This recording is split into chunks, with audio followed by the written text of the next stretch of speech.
Hey there, kindred spirits. Welcome to Kindred Spirits Book Club, the podcast where two grown ladies geek out about Anne of Green Gables. I'm Kelly Gerner, and I'm joined by my co-host, Reagan Duffy. Hello, kindred spirits. And today we have a third grown lady joining us to geek out, Dr. Kate Scarth from the University of Prince Edward Island. Welcome, Kate.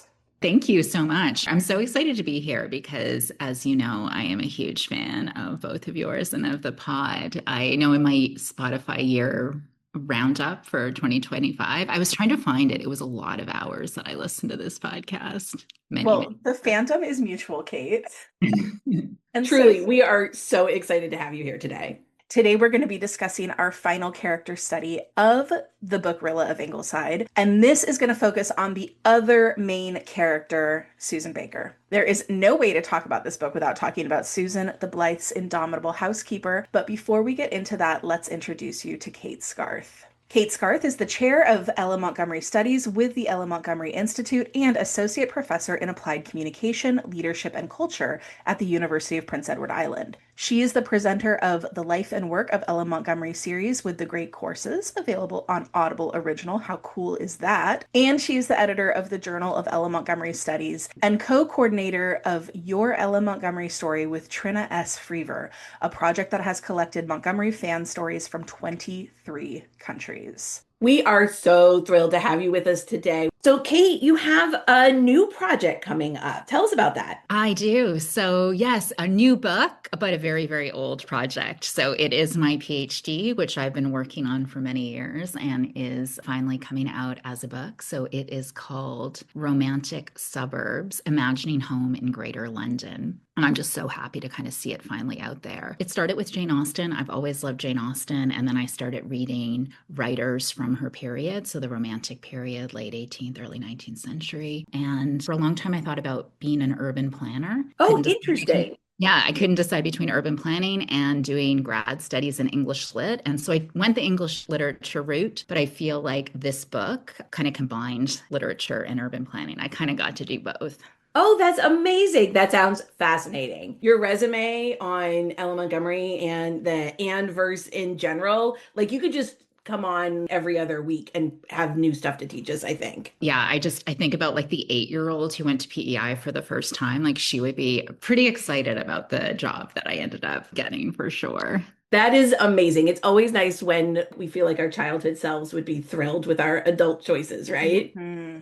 Yeah, a dream I didn't even know I had, right? Well, we love to start our episodes with guests by asking you about how you came to Anne of Green Gables and Ella Montgomery. I went to PEI with my family when I was 8. I grew up in Newfoundland, so in Atlantic Canada, but like a very different place from PEI, where PEI has the soft rolling hills. Newfoundland is rocky and windswept. And when I went to PEI, I went with my stack of the Anne books. I was 8, so I had read as much as I could at that point, and I was totally in love with the Megan Follows Sullivan production, as so many people, of my vintage. Like it was Megan Follows and Anne Shirley. I don't really know when I first came to them, but that trip to PEI was pivotal. We saw the musical, we went to Green Gables. My parents still laugh about me giving kind of this breathless tour of the Haunted Wood. That was definitely a highlight for me, which is kind of funny. Oh, that's so cute. Baby Kate giving a tour of the Haunted Wood. Yeah, loved the Haunted Wood. And there was a PEI, I think it was a Cavendish Beach tourism ad recently, where there's a little girl who has dark hair and she kind of sees Anne just around the corner. And I thought, oh, it's me. That is so cute. I love that. Well, do you have a favorite Ella Montgomery book or least favorite? Because, we always like a hot take around here. Mm-hmm. Well, I really resonate with this idea that you've talked about on the podcast before about like kind of categories of Montgomery books, kind of the top tier, kind of middle tier. Mm-hmm. Yeah, favorite is a tier rather than a single title. Yeah, 100%. But I am happy for our conversation today to choose one. And it would be Anne's House of Dreams. And one thing that I love about that book is that we're finally by the ocean. Like it feels much more like we're on an island. We're looking out to the sea. Captain Jim is such a great story. The lighthouse and Leslie as well, of course. Such a great character. And Anne's House of Dreams, too. This podcast is hosted by two friends. It always makes me think of my friend Lindsay, who I'm seeing tonight. And Lindsay actually has a tattoo that is based on Captain Jim's lighthouse. So House of Dreams is not only her favorite Montgomery novel, but her favorite novel ever. And so there's like that nice connection, too, which seems very much like in Montgomery's spirit, right? That friendship connection through a I book. love that you have a close friend who is also an Ella Montgomery fan. True kindred spirits at work there. Absolutely. And when we met in grad school, we both did MAs in English. And she, Mhm. in grad school, in her room, she had covers of all the Anne books on her wall. And I mean, at that point, that seemed like, more Montgomery than, even, that went further Yeah. than I was willing to go at that stage. So I guess I've caught up with her. Okay, so a least favorite? A least favorite, I'm going to say Anne of Avonlea. I always It's feel a like hot take. Yeah, I lose a bit of momentum on that one. It feels to me like a bit of a placeholder. And it's funny because I always felt like that about Anna Windy Poplars, but I find like rereading that one, I appreciate it more. Like Rebecca Dew, this new character, she's kind of fun, little Elizabeth even. Whereas in Anne of Avonlea, the new character we get is Davy Keith, and I don't know, doesn't necessarily do it for me. Yeah, so I'd say, Anne of Avonlea. No, I agree. Not a lot of people like Anne of Windy Poplars, but I like that a lot better than Anne of Avonlea because, again, I don't know, there was something about, maybe I preferred Little Elizabeth to Davy Keith, which is not hard to do. Davy's pretty low on my list. Agree. Yeah. Yeah. All right. So, Kate, our last question for you before we get started is we would love it if you would tell us a little bit more about your work with the Ella Montgomery Institute specifically. So the Ella Montgomery Institute is situated at the University of Prince Edward Island, and it has kind of a two-pronged mandate. And one is to support research into Montgomery's life, work, contexts, and also to support, public engagement or like the informed celebration of Montgomery. And so we see ourselves as kind of like a hub. Like we get a lot of questions that we try to, if we can't answer them, point people in the right direction. It is at its heart like a scholarly enterprise. And as you know, we have a conference every 2 years. It's coming up in June 2026. So I hope listeners come join us. Yes, we can't wait to see you both and actually meet you in person because that hasn't happened. So come to PEI in June 2026. The conference is hybrid, so people can join from all over the world, which is a nice development. And we have a Journal of Ella Montgomery Studies. We publish all kinds of scholarly and creative work. And one of the things I find really exciting about the Montgomery work is that I just end up talking to people coming from all walks of life from different places. Like a few years ago, I had Barb Helander from the Canadian Book Artists Guild of Canada come to my office. They wanted to do a book art exhibit in honor of Montgomery's 150th birthday. I was on the steering committee for the new Green Gables Interpretive Center. So just, get to connect with all kinds of people. I love when grad students from Poland or Brazil come to visit and I get to take them to Green Gables for the first time and show them the North Shore of PEI. And it really is a literary pilgrimage for so many people. So it's amazing to be with them for that. You get to kind of be like an ambassador. Absolutely. Yeah. That sounds amazing. It does sound like a great job. Yeah. Before we get started, just a quick reminder that if you're not already hanging out with us on Instagram, come join us at kindredspirits.bookclub. That's where we share episode updates, cozy memes, and glimpses of our ever-expanding Ella Montgomery shelves. Please stop us. We have a shopping problem. And while you're at it, if you've been enjoying the podcast, please take a moment to rate and review us on Apple Podcasts, Spotify, Pocket Casts, or wherever you listen. Help us spread the word, leave a review, and let other Montgomery fans know that we're here. And a final wonderful way that you can support our show is by shopping the books we recommend at our bookshop.org link. You support the pod, you support indie bookstores, you get some cool books. This is a win-win all around. Our kindred spirit of the episode is, of course, Susan Baker. She has been with the Blythes since Anne's first pregnancy back in House of Dreams. Back then, Anne had not been so sure about anyone intruding into their cozy domestic bliss of her and Gilbert's making, or ceding any part of her beloved House of Dreams to someone else. But in the aftermath of baby Joyce's birth and death, Susan became a solid, supportive fixture in their lives. More than just a housekeeper, Susan is just as much a part of Ingleside as any of the Blythes. And in Rilla of Ingleside specifically, Susan's staunch patriotism, no nonsense practicality, and deep loyalty shine as she keeps the home fires burning through the tension, grief, and despair of the war. Susan's catchphrase is that you may tie to, and she refers to Anne only as Mrs. Dr. Dear. Her opinions and observations provide some much needed comic relief throughout the book. That you may try to. I love that you pointed that out because, yeah, I love that catchphrase. And Montgomery's like so good at that, right? Like, I think it's part of her literary genius that she creates this whole lexicon that is hers. Like, particular phrases are tied to particular characters, like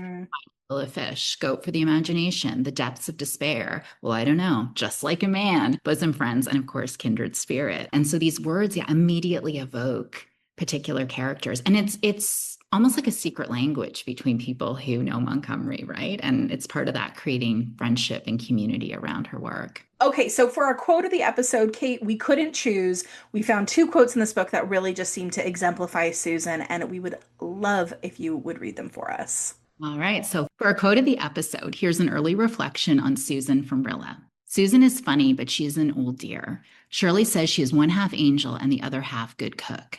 But then Shirley is the only one of us she never scolds. This one is good too. Dear old Susan. She is a perfect dynamo of patriotism and loyalty and contempt for slackers of all kinds. And when she let it loose on that audience in her one grand outburst, she electrified it. Susan always vows she's no suffragette, but she gave womanhood its due that night, and she literally made those men cringe. When she finished with them, they were ready to eat out of her hand. We love Susan's energy in this book, for sure. When we talk about her patriotism and loyalty and contempt for slackers of all kinds, that's something we're going to talk about quite a bit in this episode, how Susan sort of faces despair with action. And she, I think, becomes like a little bewildered when others do not do the same. Yeah, absolutely. It's like just such a good summary of her, isn't it? Let's get into it, y'all. Let's kick off our story club and talk about Susan Baker. It is not every coming of age novel that features a woman in her 50s and 60s as a secondary main character, but we certainly have precedent here with Anne of Green Gables and Anne and Marilla's relationship. I see so much of that reflected in Rilla and Susan's relationship as well. Yeah, absolutely. I think this is so interesting. I've always really loved Margaret Atwood's article that marked 100 years of Anne of Green Gables in 2008. And Margaret Atwood looks at Marilla really as the protagonist, the heroine of this book. Atwood writes, there's another way of reading Anne of Green Gables, and that's to assume that the true central character is not Anne, but Marilla Cuthbert. Because Atwood argues Marilla's really the one who changes, right? Like she's that stern, uptight, Presbyterian, rural woman. And slowly we see her smiling and then laughing and then like loving this child so much. And, you know, she really blooms over the course of the novel. So I just think like that's such a powerful reading of this book of Anne of Green Gables. And I also think it's really interesting. I was listening to CBC's book show, The Next Chapter, and they were talking about how there's this trend lately in books having older protagonists. And so the Thursday Murder Club is a prominent example of that. And Killers of a Certain Age, which Reagan and I read last year and both really liked. Same idea. Yeah, I really enjoyed that one too. And you just, again, like Montgomery's ahead of the curve, right? Oh, yeah. Well, and I think that's part of the reason we always come back to this perennial question of why is Anne of Green Gables, what is the secret to its longevity? Why is it still popular? Why are people still reading it so many years after it was initially written? And I think one of the things we keep coming back to is this idea of the way Anne of Green Gables in all of these books reward rereading, because when you reread it, you find all of these different aspects in it. When you read Anne of Green Gables as a child, you're identifying with Anne and her friends and not spending as much time with Marilla's growth arc. But when you go back and you read it as an adult, all of a sudden Marilla's growth arc and Marilla's opinions and her insights and her observations, that really stands out. It gives it this whole other level that you missed when you were a kid. Absolutely. Yeah. And Kelly, I know that, you know, you are a fan of Rachel Lynde and maybe even feel like you're becoming Rachel Lynde. And, and that's I'm so glad that people know this about me. Oh, absolutely. And Rachel too is like such a compelling character. And, the quote that I just read about Susan saying that she was no suffragette, it made me think of in Anne of Green Gables, the night that Anne saves Minnie May, Merlin and Rachel are away because they're going to see the prime minister in Right. Charlottetown. Right? And Marilla and Rachel, they're like pumped to go to this political meeting. Matthew stays at home, and Rachel brings her husband because she said he'd be good for looking after the horses. And it's so interesting, right? At this time when women couldn't vote, and yet it's the women who are really interested in meeting the prime minister and being at this political meeting. I think too, like it helps, and I'm thinking like in my conversations with my students, it complicates our understanding of what women's power looks like, right? So just because in, the early 20th century, it doesn't look like things look like now where we take the vote for women for granted in North America, it didn't mean that women weren't engaged and had power in other ways. And I think that our particular conversations around Rilla of Ingleside, that has been really the through line of what we've been speaking of, is all the ways that women were able to show up, all the ways that they were limited in how they might have otherwise wanted to show up, and how different it is from maybe what we would expect through a contemporary lens, but how much power and agency they really did have. Well, and like Anne and Marilla, Rilla and Susan are a study in contrast. They're literary foils to one another. Rilla is young and beautiful. As her father says, she toils not, neither does she spin. Meanwhile, Susan can toil, spin, cook, clean, knit, keep tabs on all 6 Ingleside kids and all the Glen gossip. She and Rilla start the book seeming like they are complete opposites in so many ways. World War I is going to change them both deeply over the next 4 years. We get to see a lot of Rilla's thoughts and opinions as she lays them out in her diary, but Susan's viewpoint is the second most important throughout the narration of the book. It's through Susan that the war news is often filtered to the reader. We hear more about her opinions and observations on the geopolitical goings on than anyone else's, pretty much. We also learn all about the local goings on from Susan. She's our bridge between that international crisis and the small town Glen St. Mary experience. Honestly, we know a lot more about what Susan thinks than what Anne thinks in this book for sure. Rilla gets to be the romanticized heroine. She's beautiful and graceful, and she's what the men in France are fighting to protect. But this book really shows us that Susan is a heroine too. She does what needs to be done without complaint. And both Rilla and Susan learn more than they ever thought they would need to, and they discover new strengths of character throughout this book. So one thing we really want to get into today is why Susan plays such a prominent role in this book. What is unique to Susan and her perspective? We've spent lots of time this season talking about how Rilla of Ingleside is a novel about the women of the Canadian home front. We've discussed Rilla and the other young women of the Glen in some detail, and Susan is offering the readers a new perspective from a working woman of a different class, right? Yeah, one thing that strikes me is that Susan occupies that insider-outsider status at Ingleside. Right? Like she's very much one of the family, but she is not a Blythe. She's a housekeeper. And that unique position that no one else in the house has allows her to comment on what's going on around her, and often in a funny way. One of the lines I picked out, for example, is when she says about one of the local men, Jack Crawford says he's going to the war because he's tired of farming. I hope he will find it a pleasant change. And she's definitely the queen of the sarcastic zinger throughout the novel. And Susan already, even at the start of the war, has so many of the skills, so much of the knowledge that is necessary to survive the war. So the down-to-earth philosophies you've mentioned, the work ethic, all the domestic skill. And she's able to synthesize and remember news. Like initially that's local news, and then it becomes military updates. She has an amazing capacity for the news. Oh, Kate, that's so interesting to think about that in terms of all of her skills that she has honed over the years of collecting town gossip and tidbits and remembering the lineages and relationships of all the different townspeople. That translates very neatly to understanding some of what's happening in the war. Her brain wraps around that really nicely because she already has this ironclad memory for relationships. Absolutely. Yeah. Relationships, like remembering details, how they connect, how they relate, and the story that can be made out of them, right? And that lends itself to strategy as well. As you said that makes me think a little bit of like almost the way that she characterizes so many of these geopolitical leaders, right? The Kaiser, Woodrow Wilson, yep. Lloyd George, Kitchener. Like she talks about them as if they were just other folks in Glen St. Mary. She makes them very real. Yes.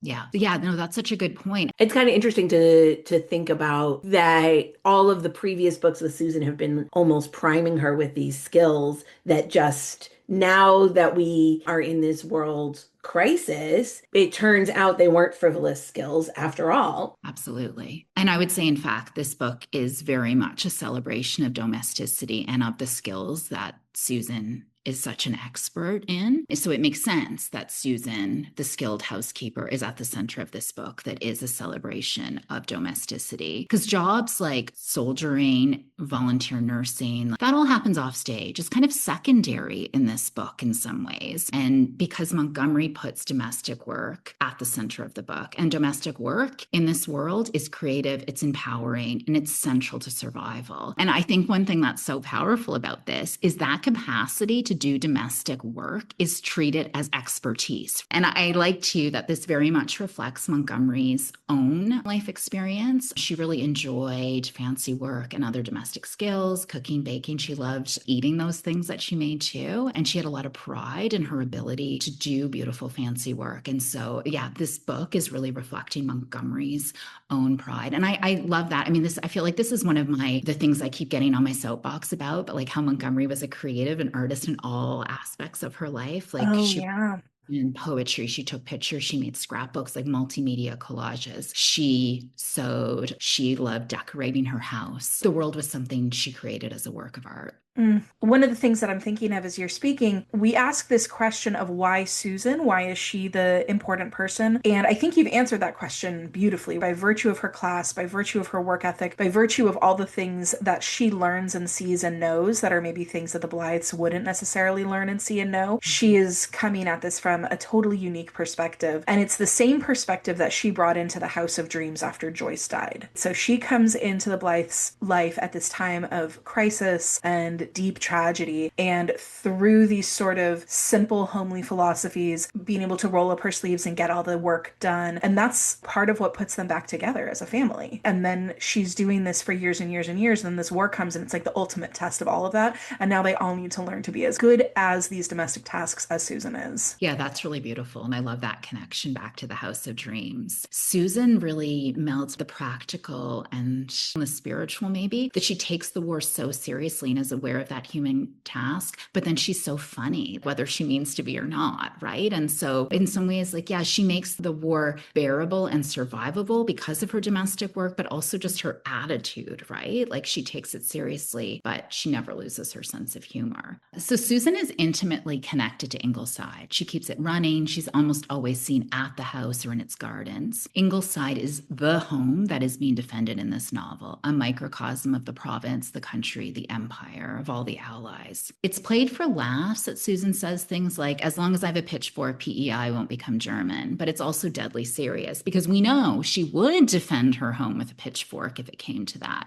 if German soldiers really were, knocking on the door of Ingleside. But she's already doing that, already defending her home by keeping the home fires going. One thing I've really noticed is how often domestic objects are imagined as weapons, especially when they're Susan's vicinity. Yeah. So Susan, for example, imagines boiling the Kaiser, the German Kaiser, in boiling oil or rubbing him down with coal oil. So Susan pretends like when she's kneading bread that she's punching Francis Joseph, the Emperor of Austria. She pokes Woodrow Wilson's name written in the paper with her knitting needle. And she often just sails by in the garden, like kind of dropping in a sentence or two, like commenting on what's going. And she's holding some like gardening implement, that could also be imagined as a weapon. And then sometimes, of course, she actually uses domestic objects as weapons, like when she chases Whiskers on the Moon out of her kitchen. She's keeping it safe not only from someone she doesn't want to marry or even really talk to, but also from someone who is a pacifist and who she suspects is a German spy. Susan is fighting her own war here. She's bringing all of these tools of war and the language of war into her domestic tasks. But then you kind of have to think about what is happening in Susan's brain. This is what she's doing to cope. Yeah. And I think it is therapeutic for her, right? Yeah. Like she doesn't seem, unduly stressed because she just kind of keeps going on with things. What really strikes me is just kind of the mental toll of war, that it enters your life in these really intimate and really mundane. It touches every aspect of your life. So there's this quote that really anchors my thinking about Susan in this book. Quote, Susan spat out the words as if she wanted to convince herself more than anybody else. She had her little store of homely philosophies to guide her through life, but she had nothing to buckle her against the thunderbolts of the week that had just passed. What had an honest, hard-working, Presbyterian old maid of Glen St. Mary to do with a war thousands of miles away? Susan felt that it was indecent that she should have to be disturbed by it. And you know what? She's right. It is indecent that she should have to be disturbed by it. That sometimes myself too. But this idea that Susan lives by her homely philosophies, her sort of guiding principles and values, and is now realizing that they are insufficient to meet the moment of this war, and that now she must either adapt her homely philosophies or create new ones, or put the ones that she has to the test. Now that is such an interesting character arc for me. Like when we think about Rilla, right? Rilla is so young and the war is so disruptive to her and the life she's coming into, but she's also like not a fully formed person just yet. She's a teenager. And so the war becomes part of the formation of her character, right? The adult that she is impacted by having experienced this at a formative age. But Susan, she's in late middle age. She's not just an adult. She is one who is very set in her ways, and she has lived contented by these homely philosophies for decades. And now she's realizing that the world has been turned upside down, and everything she thought she understood about the world is no longer relevant. So that is destabilizing in a whole different way. And yet she finds her way through. She finds her way through by adapting, but also relying on those homely philosophies. Well, let's begin with Susan right at the start of the book. If you remember, this book starts exactly the same way that Rainbow Valley started, with our Greek chorus gossip crew of Susan, Anne, and Miss Cornelia hanging out at Ingleside, catching up on the Glen news. Quote, in the big living room at Ingleside, Susan Baker sat down with a certain grim satisfaction hovering about her like an aura. It was 4:00. And Susan, who had been working since 6 that morning, felt that she had fairly earned an hour of repose and gossip. Susan had on a new black silk blouse, quite as elaborate as anything Mrs. Marshall Elliott ever wore, and white starched apron trimmed with complicated crocheted lace fully 5 inches wide, not to mention insertion to match. Therefore, Susan had all the comfortable consciousness of a well-dressed woman as she opened her copy of the Daily Enterprise and prepared to read the Glen Notes. Susan skips over the headline about the assassination of the Archduke Ferdinand. Susan tarried not over uninteresting, immaterial stuff like that. She was in quest of something really vital. Ah, here it was. Jottings from Glen St. Mary. Susan settled down keenly, reading each one over aloud to extract all possible gratification from it. So this is the opening of the book. This is the first page of the book. We aren't starting this book from Rilla's perspective at all, much like in Anne of Green Gables, and our title character is not even going to make it onto the page for another chapter. And then we have this looming foreshadowing of war with the headline, which Susan dismisses as not being important to her at all. That's also some foreshadowing of how very important the daily paper and news from Europe will become to her very shortly. And this is going to be echoed later by Rilla also dismissing the rumors of war and Miss Oliver's prophetic dream to focus on what's really important to her, which for Rilla is the dance at the lighthouse. Yeah, that opening is so interesting, right? I love the emphasis on what Susan is wearing. So maybe right off the bat, Rilla and Susan are not that far apart, right? That's true. Susan is feeling very good in her outfit, just as Rilla feels very good in her outfit for the dance. Exactly. And Ella Montgomery loved fashion and always wanted to be the best dressed person in a room. So, oh, really? I love getting these little sneak peeks at Ella Montgomery as a real person. So in this chapter, we also get the origin of Susan's long-running battle with the Ingleside cat, Dr. Jekyll, Mr. Hyde, quote, the only living thing whom Susan really hated. Susan's grudge against the cat dates back to the fact that he was a surprise kitten from their cat, Jack Frost. Everyone had supposed Jack Frost would be a male cat, and then Jack had kittens. And Susan's hatred of Jack Frost passed on to the kitten, and she avowed that the offspring of the diabolical Jack Frost was bound to have a sinister nature. And Susan's relationship with this cat is an ongoing battle through the book, and kind of paints Susan as perhaps a little uneducated, a little unreasonable, and a way that she's different from the educated Blythe clan. Absolutely. And I don't think it's reaching, or at least not reaching too much, to say that he's kind of a stand-in for the German enemies, right? Dr. Jekyll, Mr. Hyde reflects the havoc that the Germans are causing from afar on the home front. Dr. Jekyll and Mr. Hyde is chaotic, unpredictable, destructive, even satanic, according to Susan.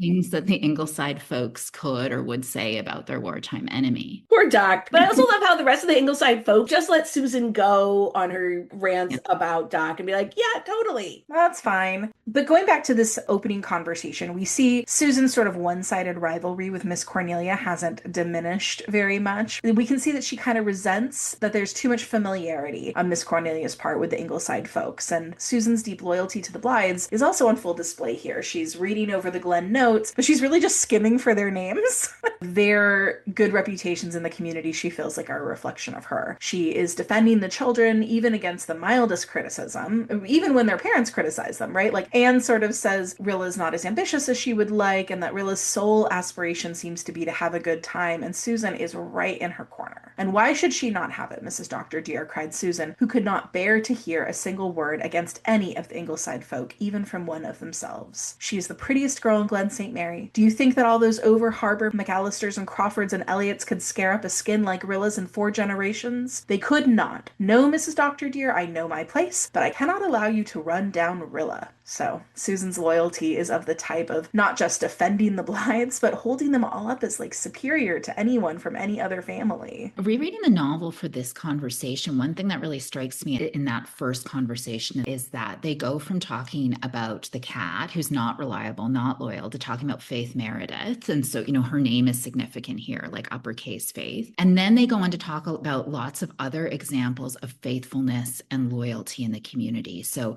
Bruce Meredith and his cat, Bruce and Jem Blythe, Rilla and Gertrude Oliver. And so it really sets loyalty and faithfulness up as a theme and even a survival strategy in this book. This kind of everyday loyalty is the kind of loyalty the country and king will soon be demanding. Yeah, and Susan's brand of faith and loyalty is extremely deep-seated in this way and almost very concrete. If she's on your side, she is not going to hear any critique of somebody else. And I think also in the same scene, right, where Susan is saying to Anne, well, now I know my place, but let me tell you where you've gone wrong, Mom.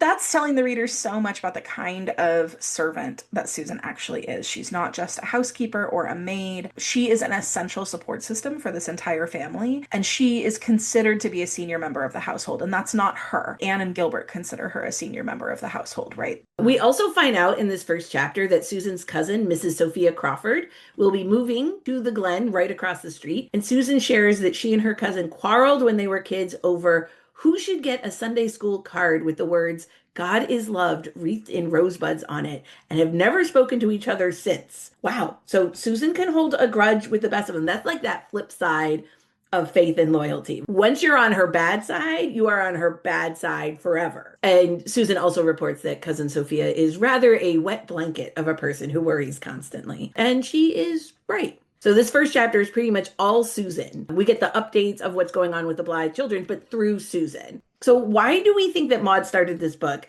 Rilla's book, per the title, from Susan's point of view?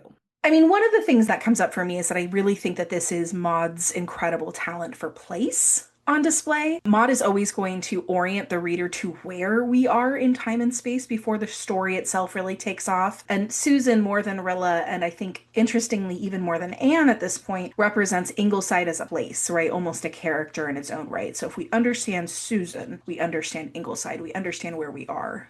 Absolutely. Yeah. And Susan represents not just who you're fighting against, but also what you're fighting for. As Rilla heads off to the lighthouse party, the night that everything changes, we contrast Rilla's fresh youth with Susan, just kind of setting up this comparison between their two experiences. Rilla is glowing in her party dress. Her youth and beauty light up the dark kitchen where Susan is darning socks. Maud tells us prosaically, and really you can't get more prosy than darning socks, and talking with cousin Sophia, who is definitely living up to her reputation as a wet blanket, as Susan warned us she would be. Rilla is feeling very grown up, heading to her first real party, and Susan crashes her back to earth momentarily by telling cousin Sophia, who's worrying about the length of Rilla's dress, Mrs. Dr. Blythe does not approve of little girls dressing like grown-up ones.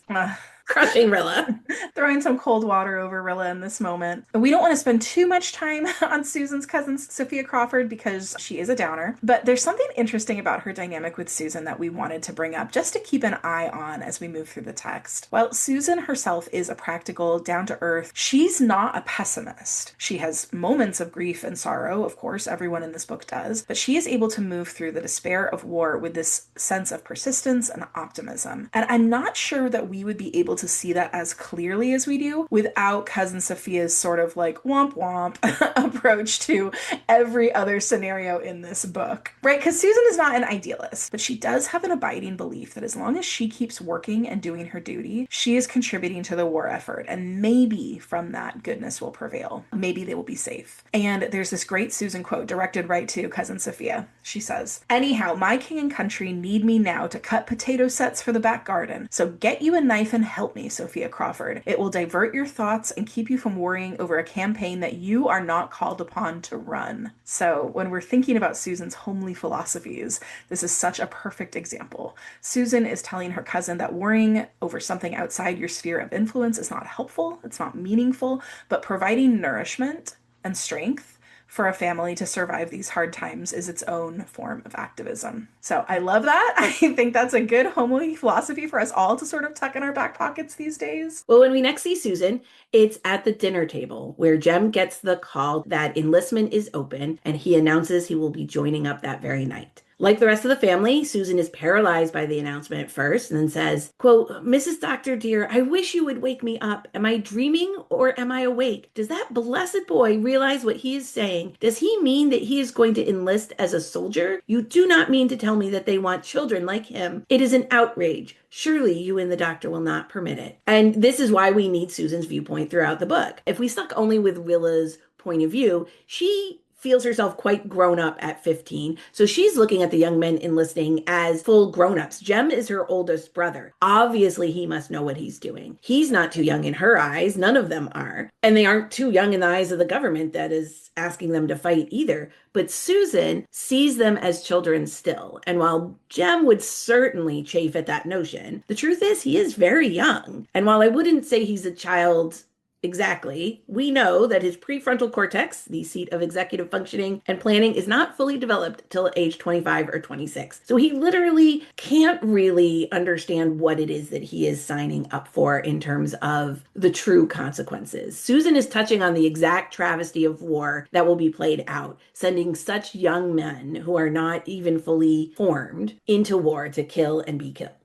After Jem's announcement, as everyone leaves the table, only Rilla and Susan are left staring at each other, and Rilla sees Susan cry for the first time in her life. Susan wipes away her tears resolutely and says, "I am going to wash the dishes. That has to be done, even if everybody else has gone crazy." So there we get Susan's practical optimism, her homely philosophies right in action. And that's going to be Susan's theme for this book. Cry, dry your tears, and then do the next thing that has to be done, even if washing dishes while on the brink of war seems too trivial to matter. Well, when the word comes that Jem must report to the training camp at Valcartier, both Rilla and Susan are spurred into making vows to support the war. Rilla vows to be, quote, as brave and heroic and unselfish as she can be, and that's the beginning of her journey with the Junior Reds. Susan is helping Anne pack up Jem's things, and she's holding the memories for Jem's babyhood for Anne as well as they are doing this. And Susan, true to her reputation as a good cook, is packing in as many treats as she can manage.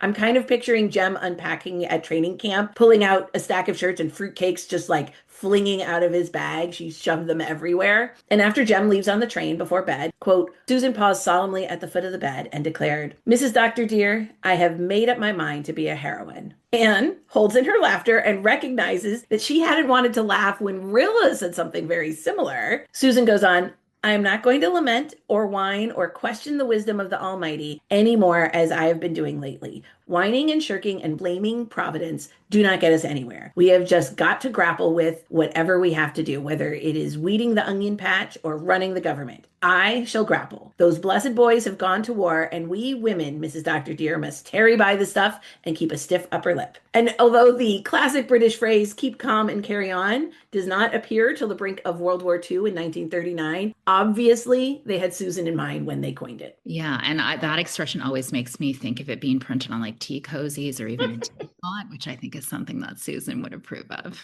100%. That is her byword. I love her. Susan Baker forever. We see this in how Susan does become interested in the daily news reports, cheerfully offering up her hot takes. One day, not long after Jem enlists, the Ingleside folks are reading news about the German army overtaking the British army, and the reality of this long and difficult struggle is really beginning to set in for the first time. Anne says despairingly, "It will be a long time now before the war is ended." Quote, Susan's faith, which had for a moment been temporarily submerged, now reappeared triumphantly. "Remember, Mrs. Doctor dear, that the British army is not the British Navy. Never forget that. And the Russians are on their way too, though Russians are people I do not know much about and consequently will not tie to." Susan, I say this with all the love in my heart, but what on earth are you talking about? Like, what does Susan know about the British Army or the British Navy or about Russian military movements? I mean, I love her faith in the Allies and her optimism, but we have no idea where she's getting her information here. Okay, wait, pause. Last episode, we talked about Norman Douglas as a particular kind of internet troll. Mm-hmm. In today's version, where is Susan on the internet? Where is she getting her information? She's Well, we not a know. Fox News lady.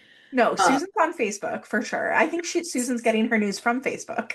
I'm adding news to Facebook.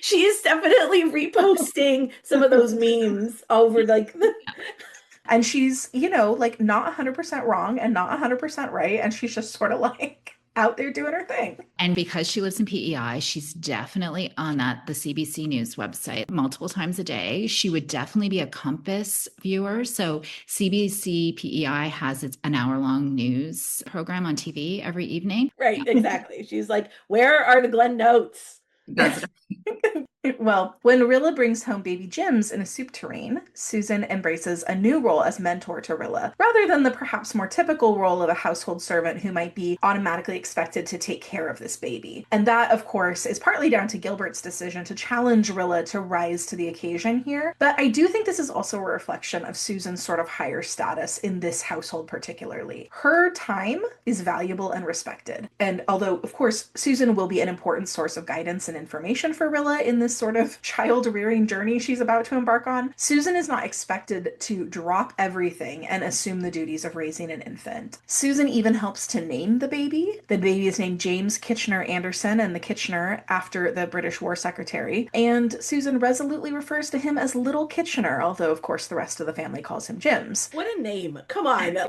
baby. So, but there's this like interesting push-pull between Susan's areas of expertise, everything to do with housekeeping, cooking, child rearing, and her interest in the news from the war front.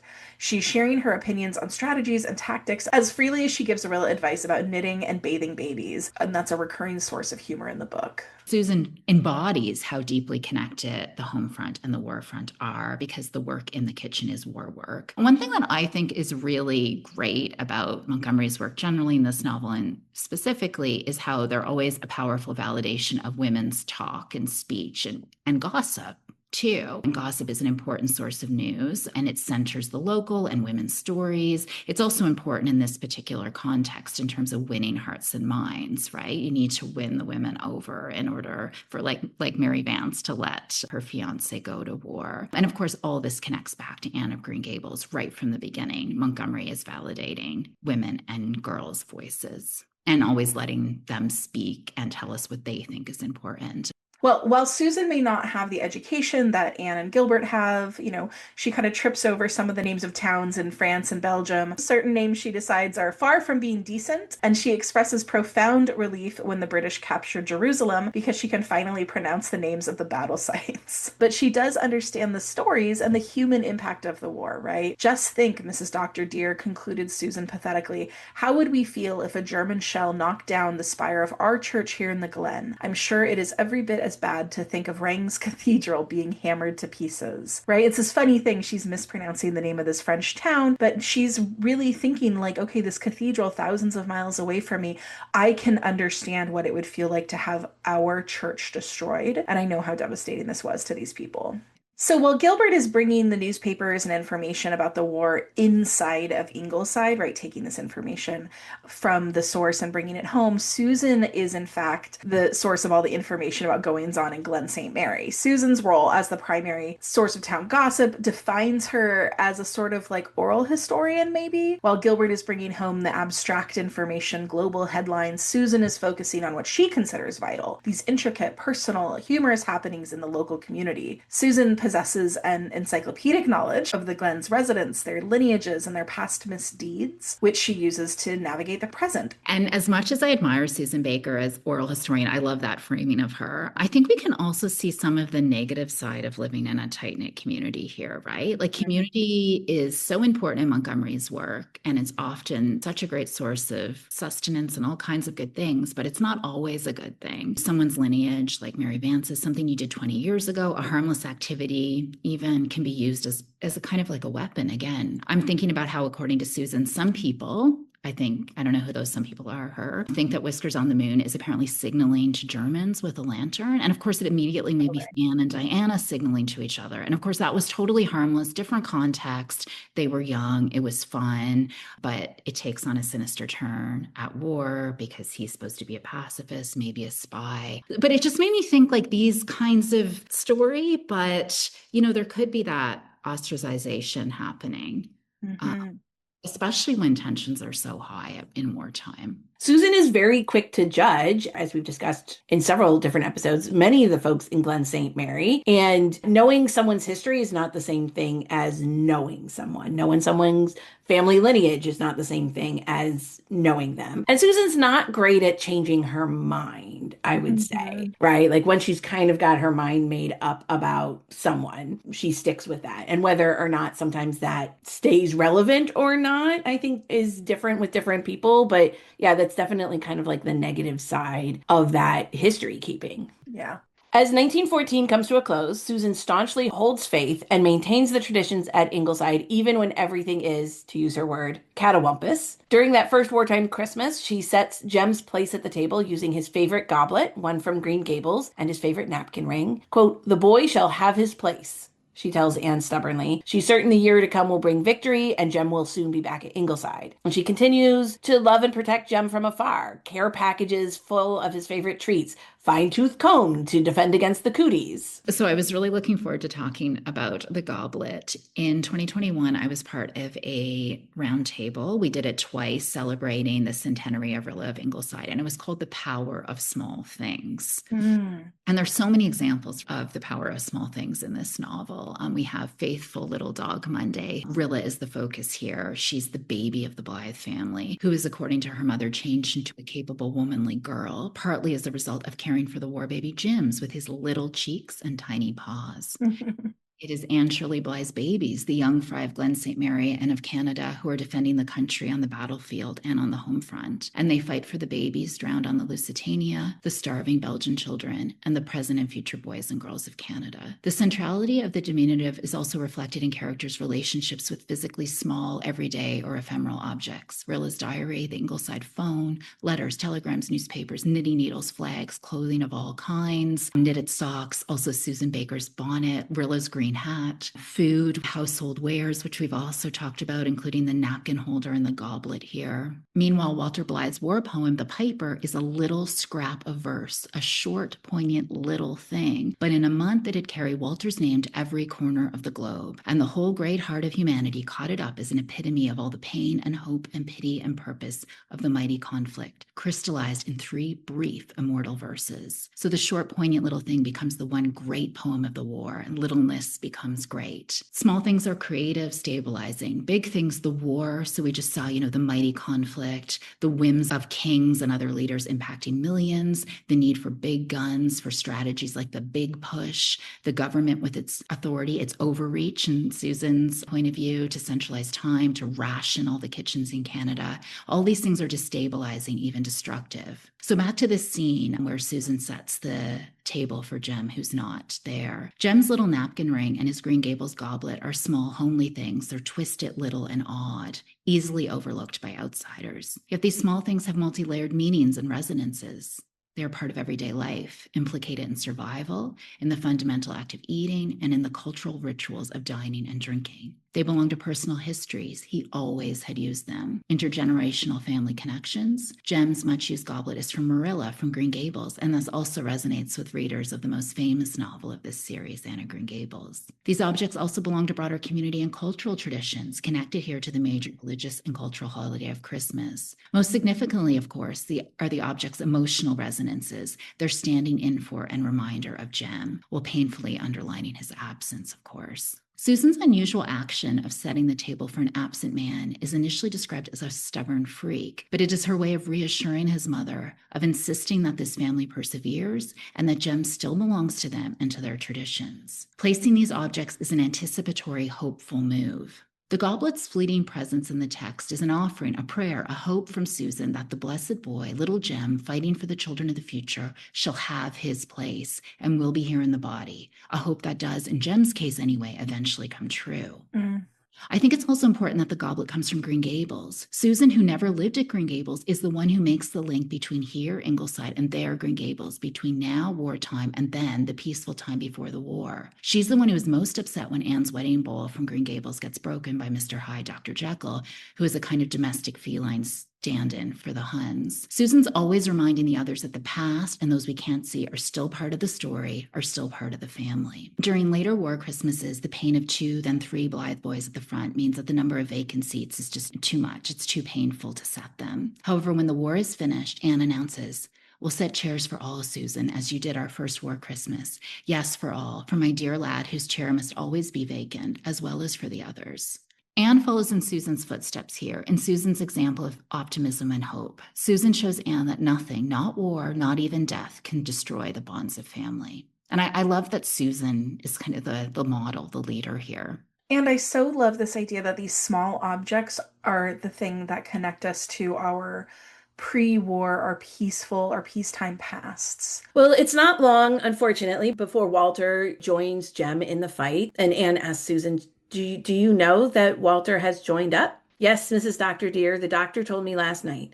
I suppose the Almighty has his own reasons for allowing such things. We must submit and endeavor to look on the bright side. It may cure him of being a poet, at least. Susan still persisted in thinking that poets and tramps were tarred with the same brush, and that would be something. But thank God, she muttered in a lower tone, that Shirley is not old enough to go. Ooh, so we have to talk about Susan and Shirley. Okay. Yes, we definitely do. So let's talk about this scene a little bit more, because then immediately following that, Gilbert chimes in. Isn't that the same thing as thanking him that some other woman's son has to go in Shirley's place? Asked the doctor, pausing on the threshold. No, it is not, Doctor dear, said Susan defiantly, as she picked up Jim's, who was opening his big dark eyes and stretching out his dimpled paws. Do not you put words in my mouth that I would never dream of uttering. I am a plain woman and cannot argue with you. But I do not thank God that anybody has to go. I only know that it seems that they do have to go, unless we all want to be Kaiserized. And now, concluded Susan, tucking Jim's in the crook of her gaunt arms and marching downstairs, having cried my cry and said my say, I shall take a brace, and if I cannot look pleasant, I will look as pleasant as I can. This quote from Susan. I mean, so setting aside the Shirley-Susan relationship for a moment, we will get back to that for sure. But Anne and Gilbert and Susan, this is an incredibly fraught point in time. They're all very upset about Walter joining up naturally. But I think Susan sort of puts her foot in her mouth in front of Anne and Gilbert by saying that first, that the war might cure Walter of his poetical nature, right? We know Anne and Gilbert have no problem with his poetical nature. That's just a Susan thing. And second, by sort of muttering that she's grateful that Shirley isn't old enough to enlist. And this causes Gilbert to say something that seems, in my read of it anyway, uncharacteristically brittle. He asks Susan if she is grateful that another woman is making a sacrifice she has not made herself. And it's kind of throwaway, but there is, I think, a current of cruelty there.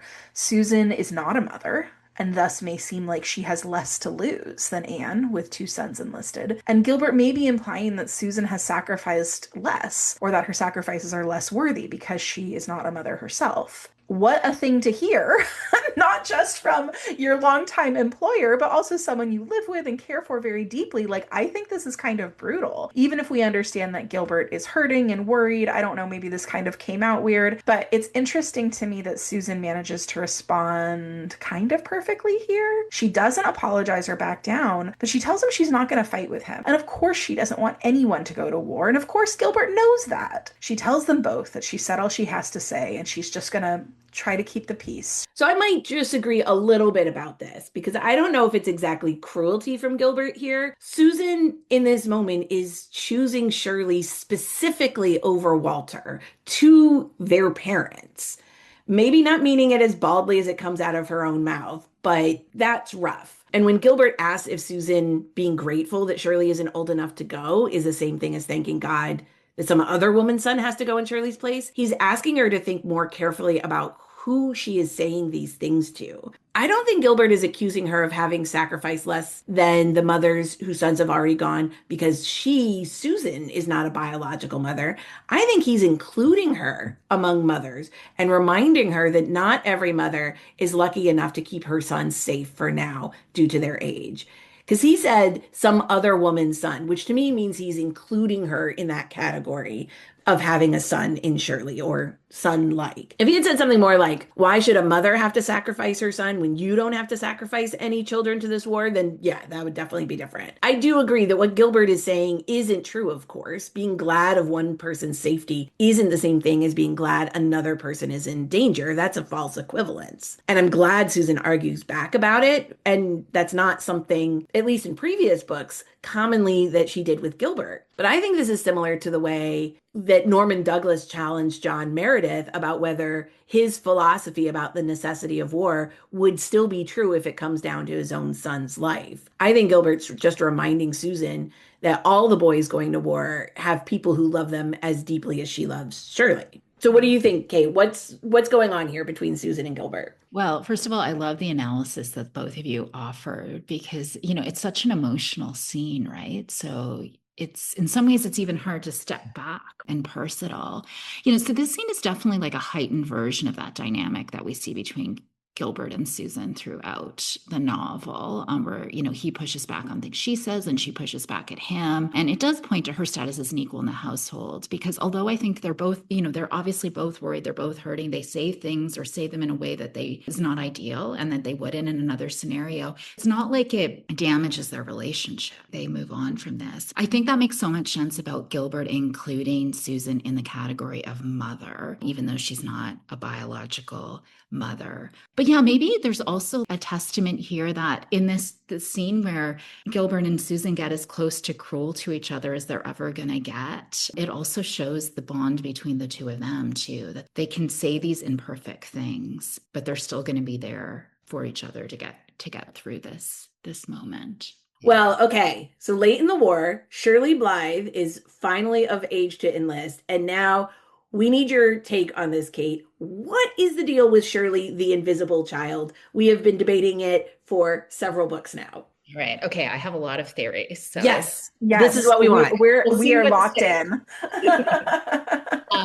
Okay. I think one theory is that Shirley just like reflects a historical reality, a child who goes from one family that has a lot of children, maybe too many children, and goes to live with or is raised by relatives or neighbors who maybe don't have children or have fewer children. And because, there could be a lot of reasons for that. Again, like just there's a lot of mouths to feed. The mother was ill or had passed away or was not married. Of course, Montgomery herself is an example of this. Her father eventually moves to Western Canada. Her mother was dead and she goes to live with her maternal grandparents. There's that element of just like, this is a historical fact of the time. And kind of as I've alluded to, Shirley could be a version of a young Ella Montgomery. And she often felt sidelined by her very stern maternal grandparents who she lived with, and also by her aunts and uncles. And she felt sometimes they could even be kind of mean to her because she didn't have parents to protect her. Shirley has parents, is not treated badly by anyone, but he is often ignored.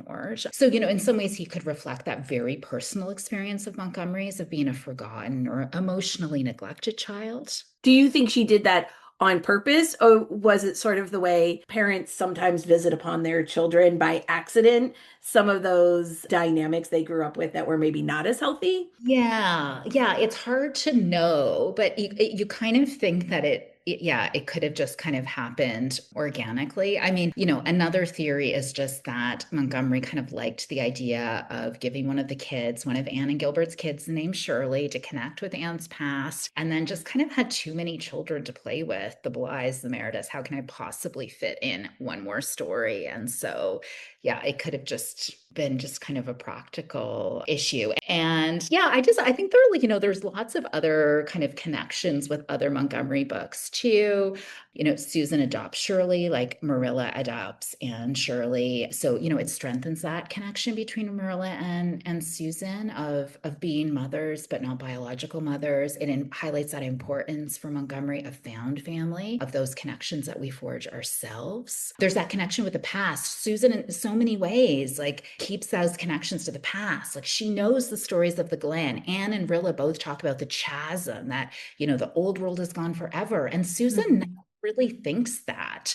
So Shirley has Anne's name from before she was married, the name of that little orphan girl who went to Green Gables. Gilbert says that Shirley reminds him of his father. So there's that other kind of link to the past. So, maybe he represents a past that is at risk of being forgotten or neglected, but not with Susan on the case.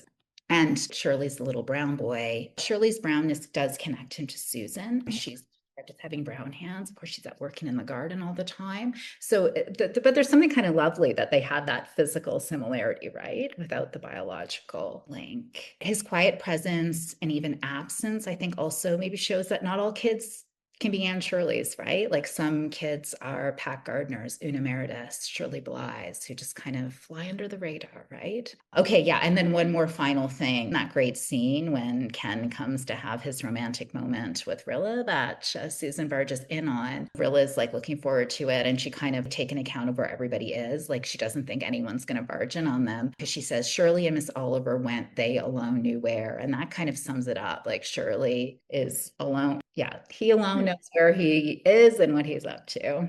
And what he thinks and what he likes and what he does. It's really hard to know, but I think, your point, Ragon, is really interesting about how there could just be even this unconscious neglect that kind of, yeah, reverberates with Montgomery's own experience. Well, I think it goes a little bit to show that sometimes being raised in a loving biological family is not enough to be seen. That's right. So he needs his own found family. Yeah, even with Anne and Gilbert, like it's not just any biological family. Right.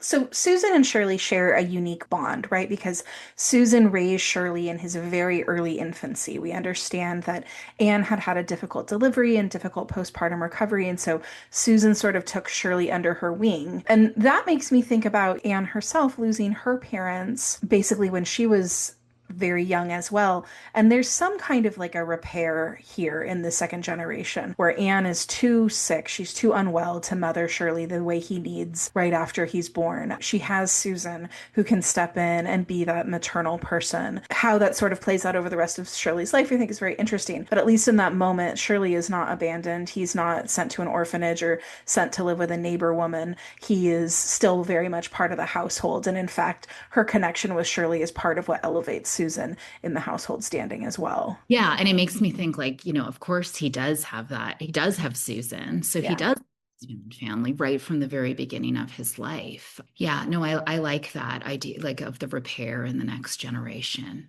Like we were talking about, we know Susan considers Shirley her little brown boy, and she basically views him as like her kid, right? She even tells Anne outright when Shirley goes to enlist, she says, Jem and Walter were yours, but Shirley is mine. Shirley too, and Susan, of course, like there's Anne and Marilla, Anne and Joyce, but of course Jim's and Rilla as well. Yeah. Like as that, there are all these like different parallels. And I mean, of course it's, again, it's like Montgomery showing us that, found family really matters. And that's her own, I mean, talking about repair, right? It's her looking for that mother figure that she never had because her biological mother died when she was 22 months old. So, and for Shirley's part, Susan's affection for him, he reflects right back at her. He calls her, one half angel, the other half good cook, but he also calls her Mother Susan when he leaves for the war. So it makes sense then that Shirley's enlistment rocks Susan to her core. Now, we know that Shirley enlists in the Flying Corps, which Susan considers to be like a tidier affair than the trench warfare that Jem and Walter had endured. Possibly she's thinking about mud and cooties, but we know that pilots in the Flying Corps were at much greater risk of serious injury and death. So Susan may understand this intuitively because she admits that she cannot bear to think of Shirley's airplane crashing down and the life being crushed out of his body. After Shirley goes, Susan processes her fear and anxiety for her boy by watching the skies, looking for airplanes and wondering if those pilots were Shirley. In our conversation with Andrea Mackenzie a few episodes ago, we had discussed briefly why it's important that Susan has this maternal link to the war, and we want to come back to that now because Susan's role as like surrogate mother to Shirley gives her dimensionality and stakes, transforms her from just a servant or even like a comedic figure into one of the deeply human participants in the universal sacrifice of this war. So her bond with Shirley provides a personal, visceral stake in the conflict that ideological patriotism alone would not have been able to produce. So I'm not sure about you guys. I don't love that characterization for Susan,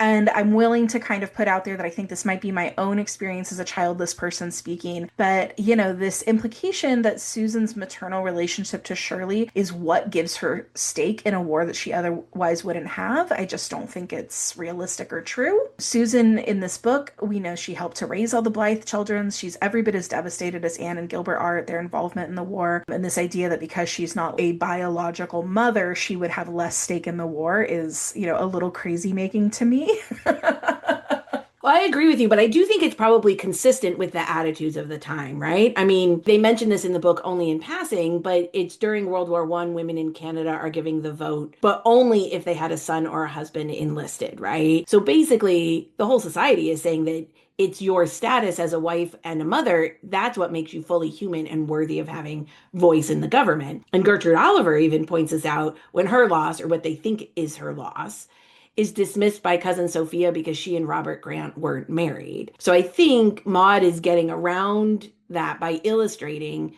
through Shirley and Susan and making that mother-child found family dynamic explicit, and Gertrude Oliver and her fiance, that even folks whose sacrifices aren't recognized societally are still sacrificing loved ones to this war. Yeah, I think that might be one of the most powerful things about this novel. And it makes me think of how Montgomery herself felt the losses of men from her village so profoundly. So she dedicated her novel Rainbow Valley to 3 young men from Leasdale, Ontario, where she then lived. So it didn't have to be her sons at war. Montgomery's sons were too young to fight in World War I for her to follow the Canadian Ally advances and for her to grieve deeply for the loss of young men. And she was very frustrated, and she airs this frustration in her journals at some of her neighbors' indifference to the war news. And then tying that back to Susan, I think casting her in this maternal role with Shirley gives her this really easy connection to vulnerability. Centering that parental relationship is kind of just an easy way to see that she is making sacrifices as big as Anne's. And I'm kind of thinking of the scene at the end of the novel where she raises the flag. Quote, "So nevertheless, she went out and ran up the flag for the first time since the fall of Jerusalem. As it caught the breeze and swelled gallantly out above her, Susan lifted her hand and saluted it as she had seen Shirley do. 'We've all given something to keep you flying,' she said. 400,000 of our boys gone overseas, 50,000 of them killed,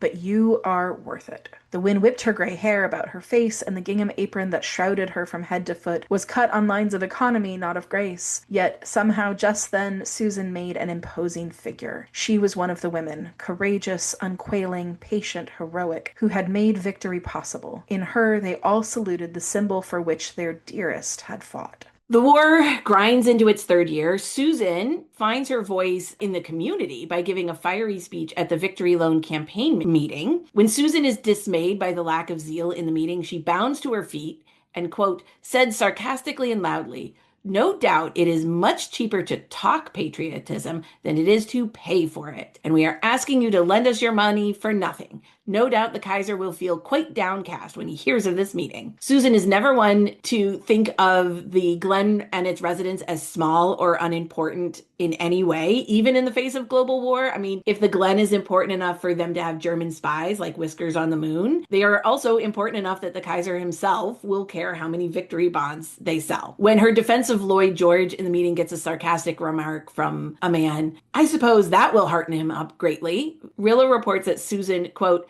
said it was the likes of her, millions of her, that did stand behind Lloyd George and did hearten him up. That was the keynote of her speech. And that really reminds me kind of what we've been talking about all throughout this episode of Anne's famous quote that all things great are wound up in all things little. And Susan sees that very, very clearly that, yeah, while Lloyd George may not know that she personally is standing behind him, millions of them all together standing behind him does make a difference. So when Susan's economizing in the kitchen or planting potatoes or knitting socks, she's an important part of this war effort and ultimately victory. Susan puts her best effort into rationing. She says, I shall anchor my storm-tossed soul to the British fleet and make a batch of bran biscuits.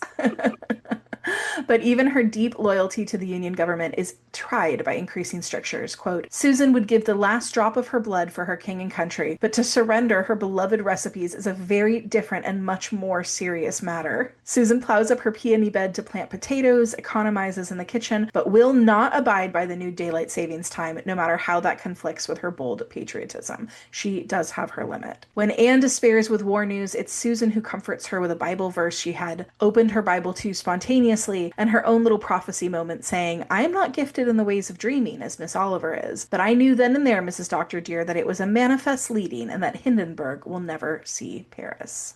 I love that Susan gets to be a little bit of a prophet with all of these grander prophets happening. Susan gets, even practical Susan gets a little moment there. Well, during the big push from Germany, everyone is tense and waiting to see if the line holds in France. Susan elects to stay home from church, convinced that if she sees Whiskers on the Moon looking smug, as she thinks that he does when Germany is winning, she might throw her Bible at him. There's another homely item as weapon. So when the family returns from church, they are surprised to find that the table is not set and dinner is not waiting, most un-Susan-like. And Susan appears with the terrible news that the British line has broken and German shells are falling on Paris. It is a testament to how awful this news is that Susan cannot manage dinner. She tries to keep her game face on and restates her confidence in the British Navy. Everyone paces tensely, waiting for more news, and it is very bleak indeed. So bleak that Susan finally breaks down and says she has to knit on a Sunday. I have never dreamed of doing it before, and say what might be said, I have considered it was violation of the third commandment. But whether it is or whether it is not, I must knit today or I shall go mad. So Susan's faith and how she keeps her spirits up is in the concrete, and it's in that work. When Jem is reported missing, it's Susan's belief in Dog Monday, the very embodiment of loyalty and faith, that gives the family strength to keep hoping for Jem's safety. This is such a gift for the Blythes. If Susan, as practical and down to earth as she is, if she can believe that somehow Dog Monday knows that Jem is not dead, well, that's got to count for something. That's got to be real, right? And when word that Jem is alive and has escaped from prison camp, Susan's response, after she thanks God, is to go make tea for everyone. When the armistice is finally declared, Susan has two final victories as well. One, Mr. Hyde the cat is finally gone, scared off by Bruce walking on stilts, but Susan takes it as proof that he was possessed by whatever evil possessed the Germans, and in their defeat, he is also defeated. And Susan decides to take herself on a honeymoon, determined not to be cheated because she never marries. She's going to spend 2 weeks at her brother's in Charlottetown. She declares a month is actually too much time off for her. So question for the group, when was Susan's last time off? Like, this can't be her only vacation, right? Come on. Kate's shaking her head. Kate's shaking her head. She's like, nope, she has not had a vacation. Sure she hasn't. Brutal. At the end of the book, the war is over. Finally, everyone is returning from Europe. The other Ingleside children are planning for their futures. And we know, and we've discussed, that Rilla is kind of at loose ends, not really sure what she's going to be doing next, at least until Ken returns. And while it's not stated in the book, I have to wonder about Susan here. We've talked about how Rilla and Susan have so much in common throughout this book, despite their vastly different ages. Both have discovered new depths of character. Both have built new skills, nurtured new talents they never would have imagined themselves having. So in Rilla's episodes, we wondered how all that change and growth that Rilla has experienced, how is that going to show up for her once the war is over and she gets married? So that same question is here. How about Susan? What happens for her after the war? How is she going to be different going forward? Or is she? Well, I'd say like she's going to keep calm and carry on. She'll come back from that vacation, not going to let anyone force her to retire before she's ready. She'll probably work for another 30 years and then take another 2-week vacation. I'd like to see like her kind of dynamic with Gilbert. I don't just continue to flourish. Like I can imagine her just being even more confident and them, being funnier and having even like feistier exchanges. I love to imagine her like helping Rilla with Rilla's own baby when Rilla and Ken come back to the House of Dreams for summer vacations. Oh, I love that. Oh, that's so sweet.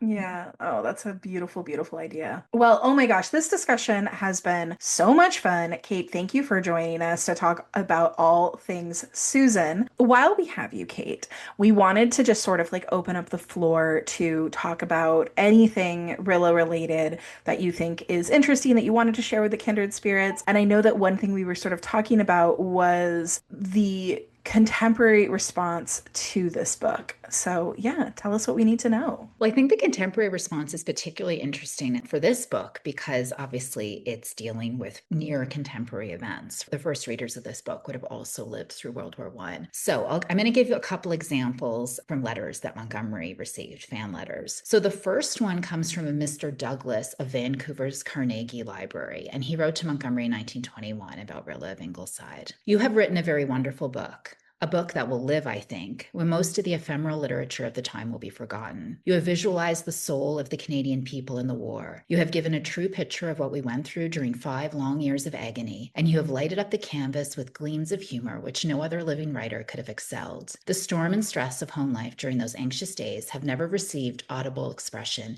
except in your wonderful book. Oh, I love that. I also loved when she was at I think it was a Canadian Authors Association meeting, and a professor from Acadia University came up to her and said, "All hail Queen of Canadian Novelists." And she's like, I have to admit, she wrote in her journal that I liked it.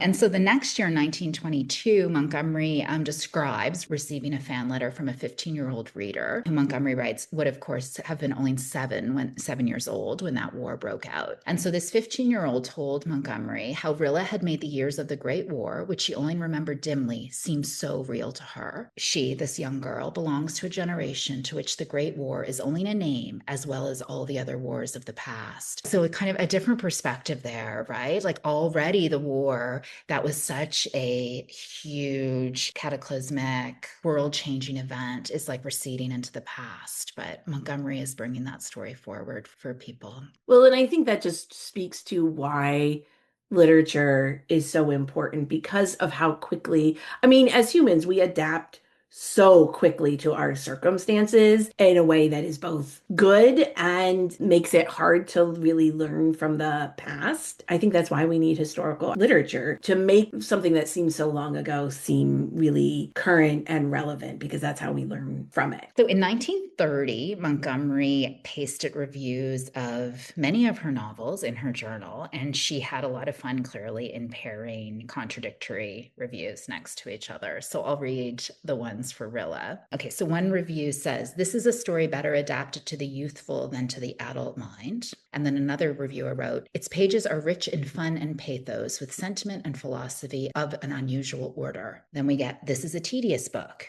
And on the other hand, "The story is a gripping one in many ways." She is being a little petty here. I love it. A book not at all out of the ordinary. A book to read, a book that has distinction of an outstanding kind. The whole book is arresting, and the authoress has undoubtedly scored another original success. Rilla is crudely handled. The authoress is a true artist. She gives just the one right touch. Don't trust reviewers, I guess, or just the guts, right? Maybe that was just, Maud's reminder to herself, like, we are not listening to reviewers. For every negative review, you're going to find a good one. That reminds me about how authors today talk about how they stay off Goodreads. They're like, Goodreads is not for me. I don't need to know what everybody thought about the book. It's not, Exactly. Doesn't help anything. Exactly. This is the original don't ever read the comment thread, right? Yes. Oh, that's amazing. Well, and I love that, when we think about Maud as a multimedia artist, scrapbooking, beautifying her life as she moved through it, I can see her sort of doing the same thing with these reviews. Well, she's putting them in her proper place, right? Yeah, like, exactly. It's interesting to know what people pick up from your work, and also how much does it really matter? Right. Let's weight things appropriately here. Yep. Yes. So, Kate, one question for you. We've talked a lot about how important Rilla is in terms of the Canadian historical perspective. What's your take on Rilla as a whole as a book? Yeah, Rilla could be the great Canadian novel that Owen Ford supposedly wrote and Anne supposedly couldn't, but Ella Montgomery has given us here. Yeah. This has been one of the books in the Anne series that people have been most excited for us to get to because I think there is something so, so powerful in it that just continues to transcend every generation and touch every generation. Absolutely. And your episodes so far have really showed that, right? Like you just come at it from a different perspective, a different kindred spirit, and it just like opens up these whole other worlds in this one novel. And we could probably keep going. Every time we finish an episode, we think about like, oh, wow, there's some things we did not talk about that related to this episode, but we just didn't have the time to squeeze that in. Well, let's transition into our inspired by section. So let's be inspired by Susan. Kelly, what are you inspired by? I am inspired by the University of Guelph has a digital exhibit online about life on the Canadian home front, and it's all in the context of Rilla and Ingleside. There is, in fact, a great section about Susan very specifically. We'll go ahead and link that in show notes. And that talks all about everything from like what a day in the life might have looked like. There's lots of pieces of sort of ephemera, lots of pictures of a lot of the little like everyday domestic objects that we've been talking about. It's a really interesting visual multimedia presentation on really what we've been talking about this whole season, but certainly what we've been talking about today with respect to Susan and Anne and domesticity and just all the ways that like the women at home were expected to serve the war effort in these housekeeping sort of like homely ways. I mean, honestly, the whole digital exhibit is really, really interesting. I would recommend getting in there and digging around. There's a lot to see, but specifically on this topic, it's very, very well researched and really brings a lot of these ideas to life. So that is the University of Guelph's digital exhibit about Ella Montgomery, life on the Canadian home front during the Great War. We do have the link for that in show notes. Amazing. Well, I feel like an inspired by Susan obviously should be something kitchen related. I was trying to decide on like a favorite recipe or kitchen gear or kitchen hack. So I decided I absolutely cannot get through this without shouting out my most favorite place to get recipes, which is smittenkitchen.com by the amazing Deb Perlman and all of her cookbooks. Her newest one is called Keepers. I just got it. And on my first perusal, I bookmarked about 8 different recipes to try immediately. I will report back. I'm sure that they are all going to be fantastic. I especially love all her recipes for her baked goods, and I absolutely owe my good reputation for making the best cookies to Deb Perlman and Smitten Kitchen. 100%, that's all her. How about you, Kate? What do you recommend? Well, I was wondering what monkey face cookies were when I read about Jem wanting monkey face cookies from Susan. So I Googled them, and the thing that popped up was a recipe for Walter Blythe's monkey face cookies. So they're like a molasses cookie with raisins to make a little face in them. So that's one of the things that, well, Jem wanted Susan to send him when he is at war. I have a book recommendation too. So in the last episode, and I'll bring this back to Susan Baker, when you were talking with Andrea Mackenzie about how it's Di, right? Blythe is not allowed to go overseas to be a VAD, and she stays in Kingsport. And, one thing that, I've always noticed in Rilla of Ingleside is the Halifax explosion doesn't happen. Like, so it's one of the largest non-nuclear disasters to ever happen. It was totally devastating in Halifax. And if we take Kingsport to be Halifax, which there are a lot of indications it is, it meant that like actually Di ends up staying in a place that on, one particular day was extremely dangerous. So there is a novel called Irish Chain, but it is about a little girl who lives through the Halifax explosion and loses a lot of people who she's close to, but she has on her bag, she's making an Irish chain quilt. So she has fabric from a lot of favorite clothing and other things that belong to people she loses. And so part of her grieving is by finishing this Irish chain quilt. And I just like that emphasis on domesticity and work as a way of getting through difficult times, like resonates with Susan. So that's by Barbara Howarth Attard, called Irish Chain. I cannot wait to read that. Yeah, that sounds fascinating. All right. Well, Kate Scarth, we have had the most fun talking with you today.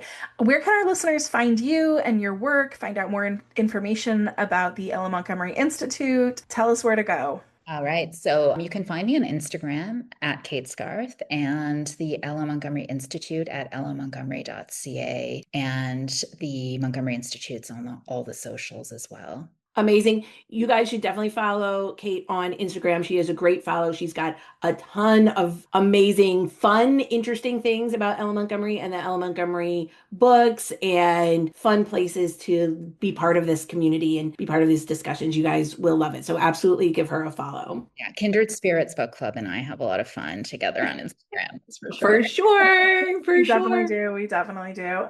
So you can find my new book, Romantic Suburbs, which releases on April 21st, 2026 on the University of Toronto Press website. And you can also find it via other booksellers. It was very exciting to see it listed on the Indigo chapters. That's website. a big deal, right? It feels like a real book. And you can listen to my great course, The Life and Work of Ella Montgomery, on Audible. The Ella Montgomery Institute hosts a conference every 2 years. So the next one is coming up in June 2026. And yeah, we'd love to invite everyone to Prince Edward Island. The conference happens in Charlottetown, which is 45 minutes away from Cavendish and the Green Gables House. And yeah, lots of other Anne and Montgomery related sites. And the conference is hybrid, so people are welcome to join us from wherever they are. We cannot recommend the conference enough. We've enthused on the pod a number of times about how amazing our experience was last time. We are super excited to be back this time and getting to participate in a whole new way. So we hope some of our kindred spirits are going to meet us there. Yeah, and the three of us are going to be part of a roundtable on teaching Montgomery in the 21st century. I can't wait. Amazing. All right. Well, we will put those links in our show notes for any listeners who are interested. Well, Kate, thank you so much for coming to talk with us today. We could be doing this for another couple of hours. So listeners, we will end it here. We hope you enjoyed this episode as much as we enjoyed recording it. And stay tuned. Our next episode is going to be our final episode on Rilla of Ingleside. Don't forget, drop us a 5-star rating and review wherever you listen to podcasts. Tell us you did so by emailing us at kindredspirits.bookclub@gmail.com so we can send you one of our really awesome logo stickers as a thank you. Or come hang out with us, all of us, on Instagram where we are kindredspirits.bookclub. Thank you for listening, Kindred Spirits.